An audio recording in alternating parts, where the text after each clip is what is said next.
സാധാരണ അടിയന്തര പ്രമേയം എന്നൊക്കെ പറഞ്ഞാൽ ചാട്ടുളി പോലെ ഭരണപക്ഷത്തിന് നേരെ, ഗവൺമെന്റിന് നേരെ വലിയ ആക്രമണമായിട്ട് വരുന്നൊരു കാര്യമല്ലേ. ഇവിടെ അതിന് ധൈര്യം ഉണ്ടായോ? പ്രതിപക്ഷത്തിന് അവതരിപ്പിക്കാനുള്ള ധൈര്യം ഉണ്ടായോ? കാരണം അവതരിപ്പിച്ചാൽ അതിനെല്ലാം മറുപടി കിട്ടുമല്ലോ.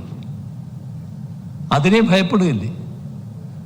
ചർച്ചയെ ഭയപ്പെടുന്ന ഒരു പ്രതിപക്ഷം. സർ, നമ്മുടെ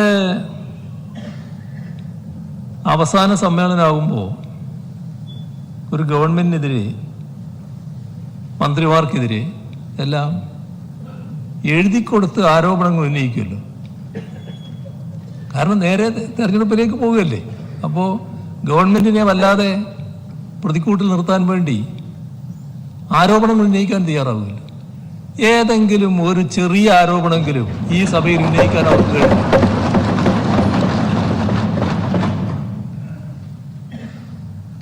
ഇത് നമ്മുടെ പ്രതിപക്ഷം എത്ര കണ്ട്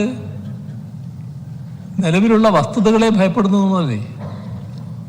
ഏത് തരത്തിലൊക്കെയാണ് ഭയപ്പെടുന്നത്? നമ്മുടെ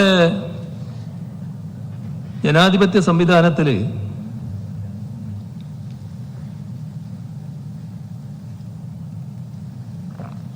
ഒരു ഗവൺമെന്റിനെ ഏറ്റവും അധികം വിഷമിപ്പിക്കാൻ കഴിയുന്ന ഒരു കാര്യമാണ് നാട്ടിലാകെ വലിയ പ്രചരണമൊക്കെ നടത്തുമ്പോൾ അതെല്ലാം കൂടി സഭയിൽ കൊണ്ടുവന്ന് ഗവൺമെന്റിനെ അലക്കുക, ഗവൺമെന്റിനെ വലിയ തോതിലുള്ള ആക്ഷേപങ്ങൾ കൊണ്ട് മൂടുക, അതിനൊക്കെ പറ്റി അവിശ്വാസ പ്രമേയം അവതരിപ്പിക്കുക.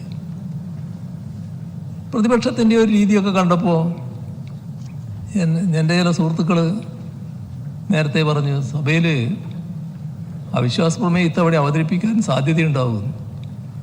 ഞാൻ പറഞ്ഞു അതിന് വഴിയില്ല എന്നാണ് എനിക്ക് തോന്നുന്നത്. അത് തന്നെയാണല്ലോ സംഭവിച്ചത്. സാർ, ഇവർ വസ്തുതകളെ ഭയപ്പെടുകയല്ലേ.